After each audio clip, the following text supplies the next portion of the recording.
కాంగ్రెస్ ప్రభుత్వం హామీలపైన కప్పదాటు వైఖరిని ప్రజలు గమనిస్తూ ఉన్నారు. సో ఆ హామీలపైన స్పష్టత లేదు. మొన్న ఇదే వేదిక పై నుంచి నేను మాట్లాడడం జరిగింది. పార్లమెంట్ సమీక్షా సమావేశం తర్వాత మేము క్లియర్గా చెప్పడం జరిగింది ఏంటంటే, ప్రభుత్వం చాలా ఇష్యూస్ పైన ఫెయిల్ అయింది. తక్కువ షార్ట్ పీరియడ్లో మరి అవకాశం ఇవ్వాలని మా నాయకుడు కేసీఆర్ గారు చెప్పడం వల్ల మేము ఎక్కువ మాట్లాడలేకపోతున్నామని ఆ రోజు కూడా స్పష్టంగా చెప్పడం జరిగింది. అయితే ఈరోజు ఏంటంటే మహిళలకు సంబంధించిన 6 గ్యారంటీలకు సంబంధించినటువంటి ఇష్యూస్ పైన వారు చెప్పడం జరిగింది. ప్రజాపాలనకు సంబంధించినటువంటి సమస్యల పైన మొన్న దరఖాస్తులు తీసుకున్నారు. అది 6 గ్యారంటీలు కాదు, కేవలం 5 గ్యారంటీస్ అని కూడా ఆ రోజు చెప్పడం జరిగింది. అంటే దాంట్లో యువ వికాసం అనేది లేదు. అదేవిధంగా మహాలక్ష్మి పథకంలో కూడా బస్ ఫ్రీ ఇస్తున్నా తప్ప మళ్ళీ మనకు 2500 పర్ మహిళకు కానీ 500 రూపీస్ గ్యాస్ కానీ ఇవ్వడం లేదు. సో ఇవన్నిటి కూడా మేము మాట్లాడుతూ మాకు ఆ రోజు మేము క్లియర్గా చెప్పడం జరిగింది ఏంటంటే, ప్రోటోకాల్ ఇష్యూస్ వస్తూ ఉన్నాయి, సెక్యూరిటీకి సంబంధించినటువంటి ఇష్యూస్ వస్తూ ఉన్నాయి అని చెప్పడం జరిగింది. దాంట్లో భాగంగానే నిన్న మేము నలుగురం మెదక్ జిల్లాకు సంబంధించినటువంటి శాసనసభ్యులమందరం కూడా మరి శివధర్ రెడ్డి గారు అడిషనల్ డీజీ గారికి కలవడం జరిగింది. కలిసి మేము ఎదుర్కొంటున్నటువంటి సమస్యలపైన వారికి చెప్పడం జరిగింది. కాంగ్రెస్ ఎందుకంటే మేమందరం కూడా ప్రజలతో ఎన్నుకోబడ్డటువంటి ఎమ్మెల్యేలం, వారు అదేవిధంగా ఎన్నుకోబడ్డారు. కాంగ్రెస్ పార్టీకి సంబంధించిన వాళ్ళు, మేము అదేవిధంగా ఎన్నుకోబడ్డాం.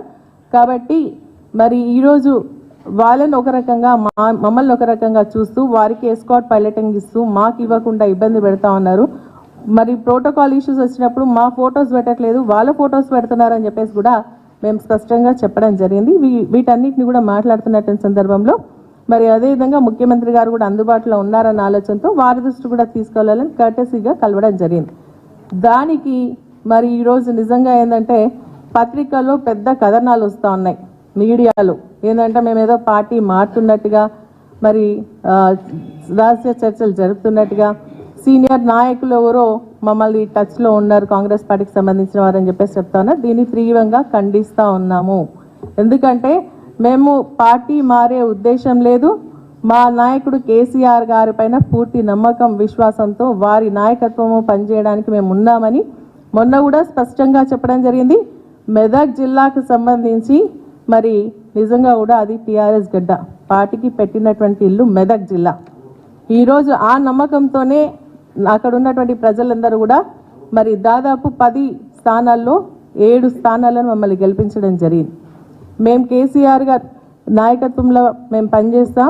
మా మెదక్ జిల్లాకు సంబంధించి రానున్నటువంటి ఎన్నికల్లో పార్లమెంట్ పైన మరి టీఆర్ఎస్ జెండా కూడా ఎగురవేస్తామని చెప్పి స్పష్టంగా చెప్తా ఉన్నాం.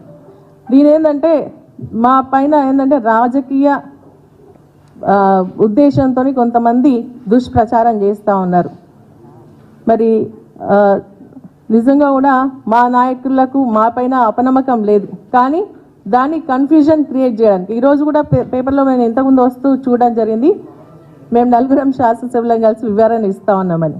ఎవరికి వివరణ ఇస్తాం? మేము మా పార్టీకి అటువంటి నమ్మకం మా పైన ఉంది, మాకు మా పార్టీ పైన గౌరవం ఉంది. మేము పార్టీ నాయకత్వంలో పనిచేయడానికి సిద్ధంగా ఉండి కర్టసీగా కలిసినటువంటి దాన్ని ఈరోజు దుష్ప్రచారం చేయడం మంచి పద్ధతి కాదు అని చెప్పేసి నేను తెలియజేస్తా ఉన్నా. దీన్ని తీవ్రంగా ఖండిస్తా ఉన్నా.